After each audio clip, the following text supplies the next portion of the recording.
I'm Alicia. And I'm Abbey. And this is Mystic's Guide to the Universe, your guide to practical spirituality.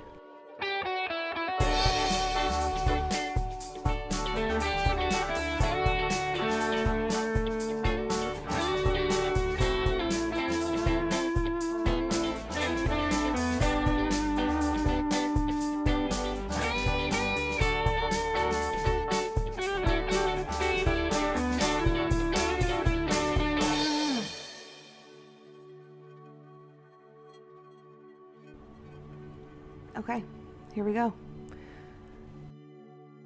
We're really excited to finally be doing the podcast. We already recorded one and we scrapped it. You know what's so funny is I think that we are completely different people now than we were in October when we made that first episode. I won't argue that. I definitely am. And I think that the reason why it didn't work out the first time is because it wasn't supposed to. We just would have listened to it and we would have been like, oh, you babies. You don't know. We were babies. And I know right now it's June. And so I know that October to June doesn't seem like a long time, but when you're on a spiritual journey, it is literally a lifetime. Yeah.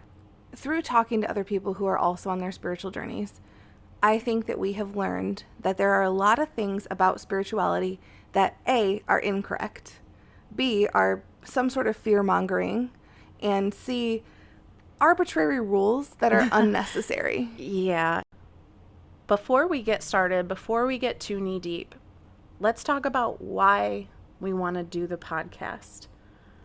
For me, and I know for you, we're trying to create a community. The podcast is all about the fact that we started our journeys alone and only had each other. We left churches. Mm-hmm. We left that community. We longed for that community. And while I was content to stay back and be a hermit for the rest of my life, you decided that you were going to march out and create an amazing community. And that is something that you have successfully done now. And I just want to give you kind of that intro and have you tell people, let's talk to them about our beginnings. So for the people who are dying to know, tell me a little bit about Alicia and how you started this. I'm Alicia. I own Virgo Room, which is a spiritual shop in Fenton, Michigan. Abby and I have been running this together for a long time. We started Virgo Room in 2018, and it is a completely different entity now than it was then. We started in the attic of an old antique shop, and we were just doing readings and selling literally 5 different crystals. And now we have this huge, still a small space, but a huge community of people who are on their spiritual journeys. When you and I started our journeys, we were completely alone. I was alone until I met you. You would have been content to be alone for the rest of your life. I would not have been. You were still in church. I was still going to church, yes. Yeah. I was going to a Christian church at the time. It was a tough journey, and I wish that I would have had more support, and I wish that I would have had more people to rally behind me and rally around me while I was going through my journey. And so when I started Virgo Room, I decided that it was my goal to make sure that nobody ever felt alone going through their journey again. And so that's what we do. And now we have classes and we have services that can help people through their spiritual journeys. And we have an amazing community of people. There are people that want to hear what we have to say, but they might not be able to come in and hold space with us. So that's what this podcast is for. Our Mystic Circle is a women's group that meets once a month, and the top comment we get in there is, everybody else thinks I'm weird. Am I crazy? No, you're not crazy. We've all experienced that. So let's go back to the beginning where Alicia and I first met. When we first met, we were two completely different people. I was a seamstress. She was a real estate agent. She needed to get a dress fixed for Easter Sunday. So she came to my house and we went through the motions of that whole first meeting, first fitting. But the second time she came, I was so pulled towards her energy, so pulled towards something about her. I just stopped what I was doing and I looked at her and I said, "Do you want to be friends?" And that was probably the weirdest way I've ever asked an adult human being to be my friend before. And honestly, I was freaked out. Were you worried I was going to make a skin dress? Honestly, I don't think I had ever had a friend before.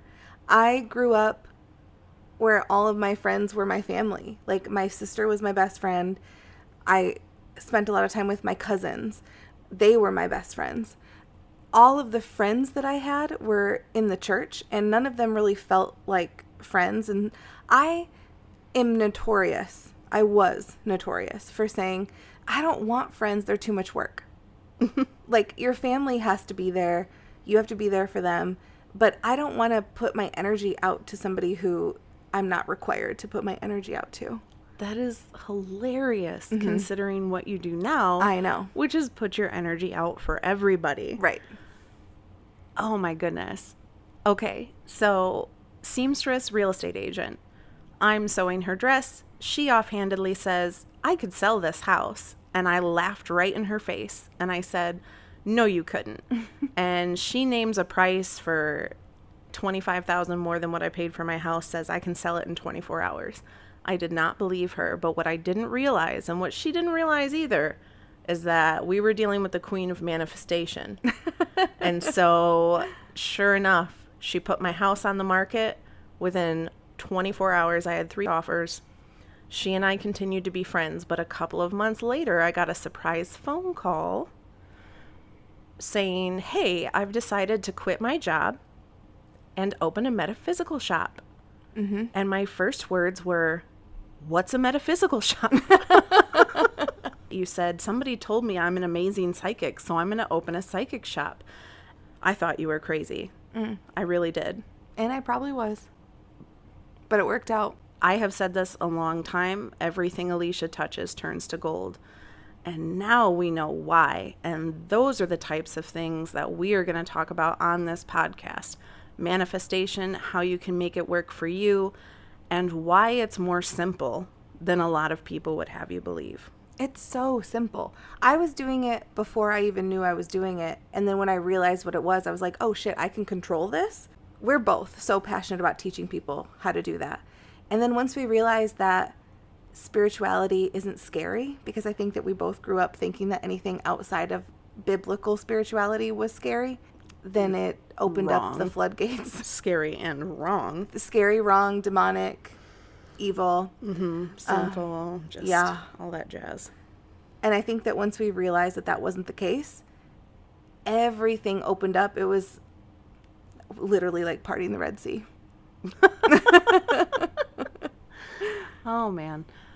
Talk a little bit about our brand of spirituality. Yeah. One thing that most people say when they come in and they attend one of our classes or one of our support groups is, oh my God, I love this because there's not rules. Like, we have a new girl. She's come maybe to like four classes now. And every single time she leaves, she says, I love it here. And the big thing for her was she was scared of all the rules. And now she's not, and she's amazing, and we love having her. And she actually came to us in a very strange way. Oh. Yeah, you know who I'm talking about. Yes. So Abby does walk-ins at the shop. She does walk-in readings on the weekend. And one weekend she couldn't come in until later in the day. And a woman came in, and I wasn't coming in at all. Oh, that's right. You had taken the day off. Yeah. And so I was just going to not have walk-ins.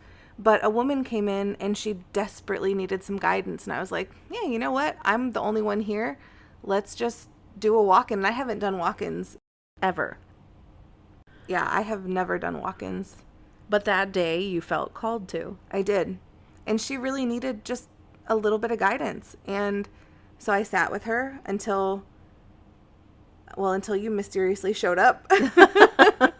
And now she just feels like she's at home, and she feels so loved and supported. And I think that she was sent to us for a reason. And her big thing is she was so scared of the rules, guidelines, regulations. And I just don't think that it should be about that. I think that rules and parameters really limit your ability to grow spiritually. It's like a goldfish in a small tank. If you're put in a very small fish tank, you're only going to be able to grow so much. And our brand of spirituality doesn't have any walls. Because you know who doesn't have rules? The universe, man. Exactly. The universe does not have any rules. Mm-mm. There's no good and bad in the universe. There's only neutrality. True neutral. Mm-hmm. Because the universe, it accepts whatever you say is truth. Exactly. If you say, I'm a bad person, Mm-hmm. I'm so bad, I do bad things, Mm-hmm. then the universe is going to accept what you say as truth. If you say, I'm an amazing person, I do amazing things, I have an amazing life, then the universe will accept that as truth. And in both cases, the energy will flow to you in the way that you put it out. Knowing that you can truly speak things into existence, that changes everything. It started out with me just jokingly saying, oh, I can spend however much money I want, it always comes back. And now seeing it comes back literally to the penny, it's like you can't make that up. Yeah. Knowing that our new location of the shop was going to be successful was hard for me to accept, but I started saying it out loud. It's going to be busy. In fact, we just had a summer solstice party, and the night before, we did a money spell. And we walked around the shop. There were other incantations, but afterwards we just said money, money, money, money, money, money, money, because we were trying to channel Mr. Krabs. Yeah. And so after we went through and did other incantations and other ritual stuff, we just decided to hold these cinnamon sticks and say money, money, money, money, money, money, money. And then we went outside and chucked the cinnamon sticks into the door because in the sense of true chaos magic, we didn't have any ground cinnamon, so we needed to use cinnamon sticks. And that's just kind of the thing we're talking about is if you don't have this, use a different thing. The universe doesn't care. Put the intention into it. Yeah. So the rules of spirituality say that if you're going to do a cinnamon manifestation spell, you're going to take ground cinnamon, you're going to put it into your dominant hand, you're going to stand outside the door that you use most at your home or business, and you're going to, with intention, blow that cinnamon into the door, leave it for 24 hours, no less, and then vacuum it up. It works. It does. But what we did is we didn't have ground cinnamon, so we took cinnamon sticks and we just literally chucked them into our door at our shop. And the next day was one of the busiest days we've had all summer. And it worked. So we don't follow any rules, and I think that it's better. I think that it makes me feel like I'm more in control, even though I know some people love rules because it makes them feel in control. Yeah, and that works out. If you are in love with rules, then there are brands of spirituality, especially for you. Mm-hmm. I feel maybe we're a little bit chaotic because we're very intuition-based magical people. Yeah, chaos magic is real. So one of the things that we want to bring into this podcast moving forward is how you can tap into your brand of spirituality. Our big thing, especially for all of our classes, is our way is not the only way. We are not 100% right about anything. You are able to do spirituality, go on your spiritual journey, however you feel comfortable, and Abby and I are here to hold space for you during that. If you love rules, we will help you follow those rules and those guidelines. If you want to go down a Wiccan path, we will do everything that we can do to support you with that. If you want to be a Christian witch, Abby probably knows the Bible better than 99.9% of the Christians that I know. She can help you along those lines too. We want to hold space for everybody and give everybody space to grow on their own spiritual path. And don't do what somebody else is doing just because somebody else is doing it. Yeah, we're never going to tell you to do something just because that's how we do it. Mm-hmm. We will always say, so this is how we do this, but you can do it however you want. Yeah.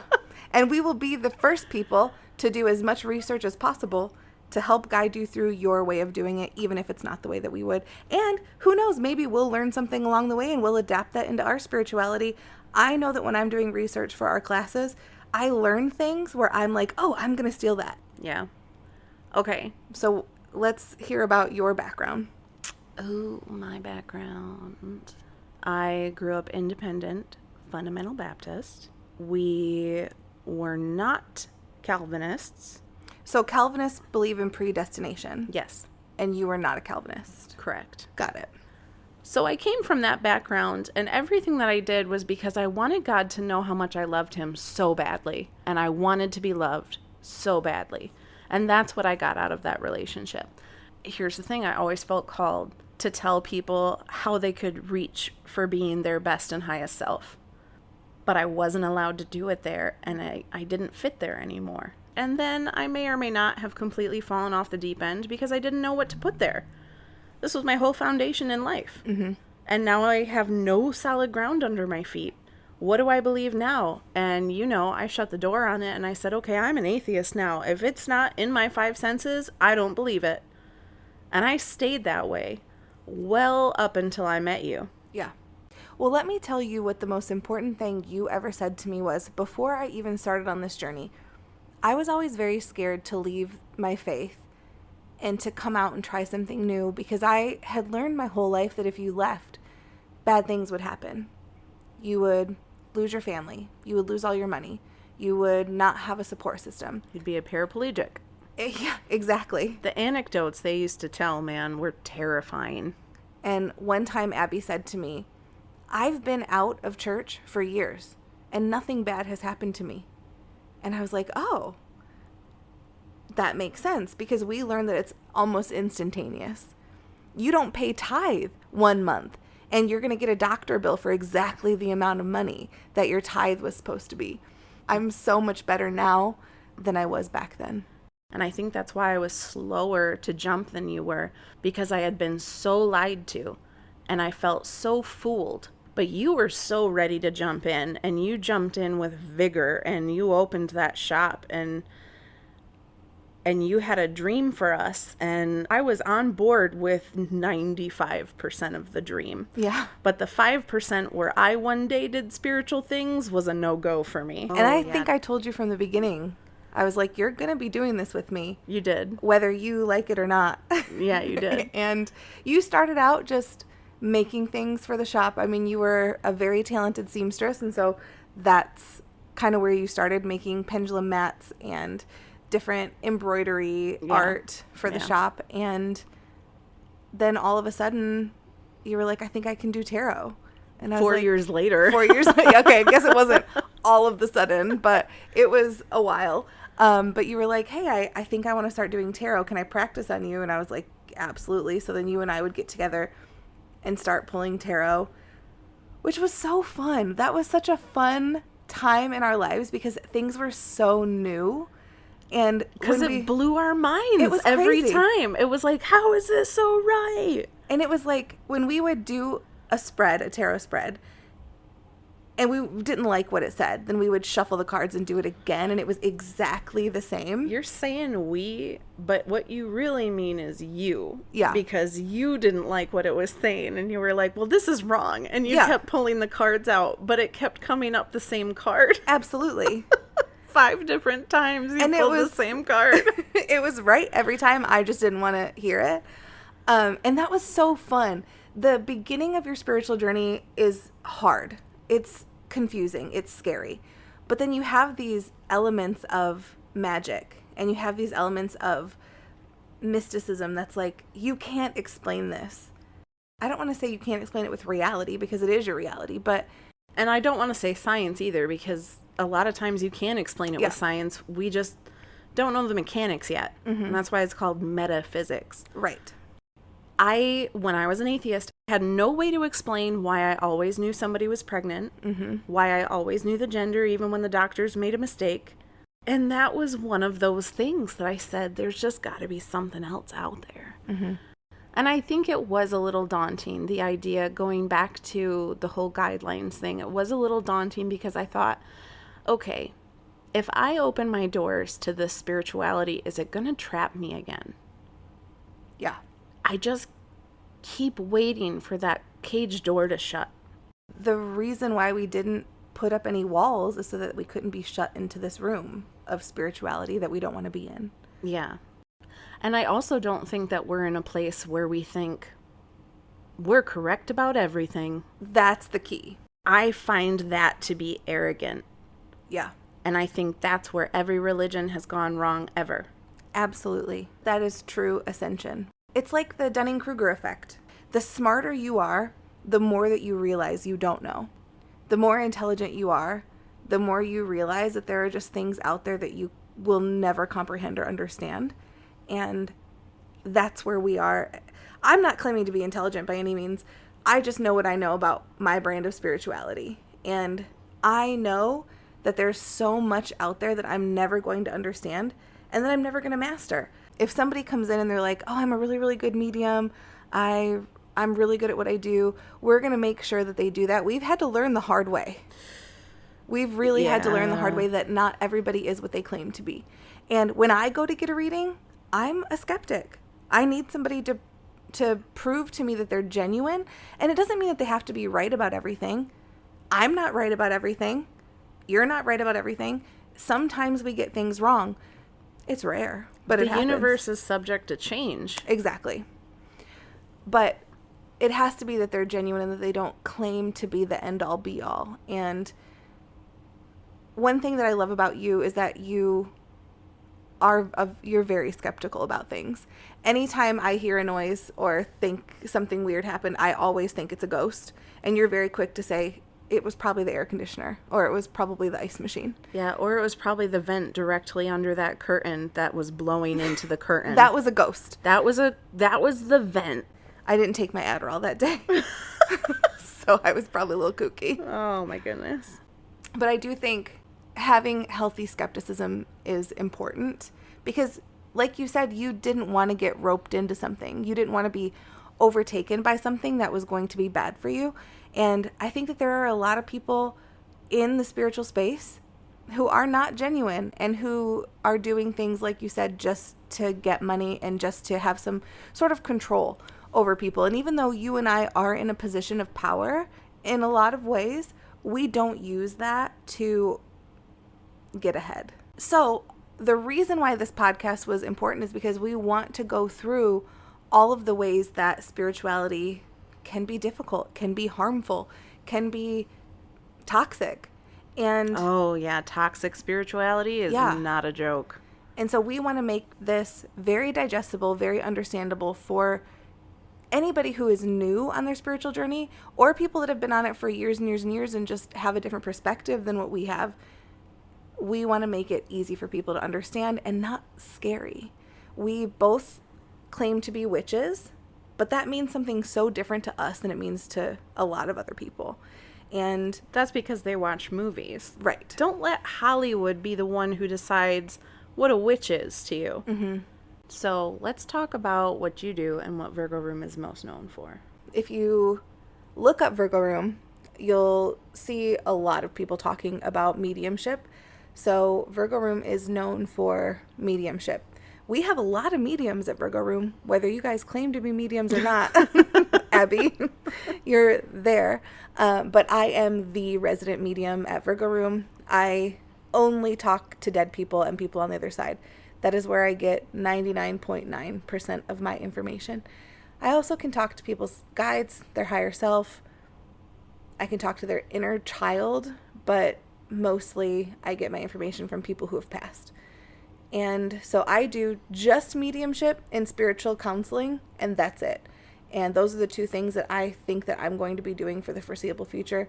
I love teaching people about their own personal, unique spirituality and teaching them how to use it. I have a service called Spiritual Empowerment Training, where people can come in, I evaluate their energy, I tell them what their spiritual gifts are, and I teach them how to use them. That's my favorite thing to do.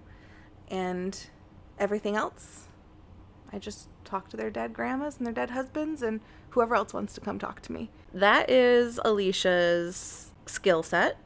What I do is, so I read tarot cards.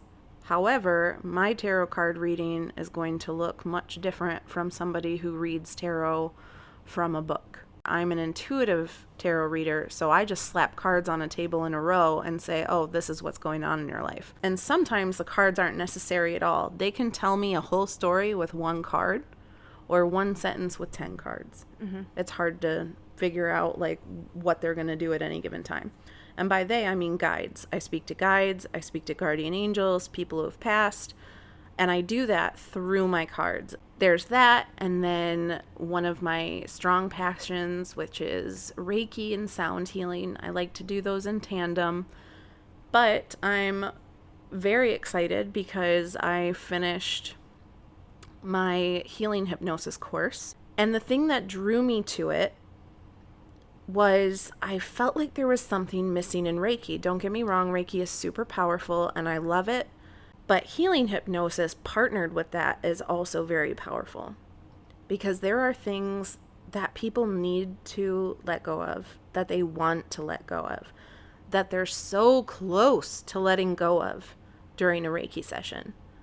But then something reaches out and pulls it back because there's that fear there. They don't know what their life will look like if they let this go. And by learning this hypnosis technique, I can help them let it go now. They have to want to. That's the key. I can't make anybody do anything they don't want to do. They have to want to let it go. But if they want to let it go when they go into this trance, they will have no problems releasing that and then feeling that peace that comes after. An important part of people's spiritual journeys is healing, and that's what you do. They can go to somebody for guidance, but I think that people can't really receive the guidance that they need to receive if they're not in a place of healing. So that's where Reiki, hypnosis, sound healing, even what some of our other girls do, QHHT, Akashic Records, astrology, those kind of help you understand who you are and why you are the way you are so that you can receive that guidance to move forward on your journey. And so it's all incredibly important, but it's not all necessary for everybody, which I think is important too.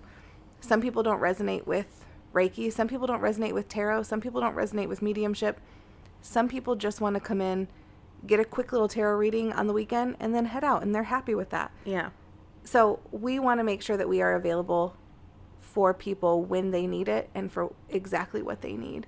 Throughout the course of this podcast series, we're going to be talking about all the different ways that spirituality can be applied to your life, whether it is through witchcraft, meditation, manifesting. We're going to talk about a lot of the misconceptions of spirituality too, and make it very digestible and practical to everybody. Every single person has spiritual gifts. They might be different. Yours are definitely different than mine, and it doesn't make them any less real or any less credible or any less important. Mm-hmm. Every single person that is alive and breathing right now has spiritual gifts. Whether or not you want to tap into them is totally up to you. Whether or not you're able to tap into them because of things going on in your life, that's uncontrollable to you, but it does play a role. And if you heal through all of the things that you're going through, you're able to tap into those spiritual gifts. Okay, so I think it's about time that we start wrapping this up right about now. We will have plenty of podcasts in the future.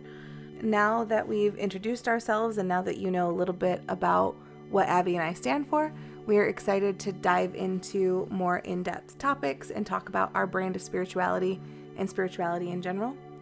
We wish you the best. We are holding space for you always, and we hope you tune in to the next podcast. See you soon.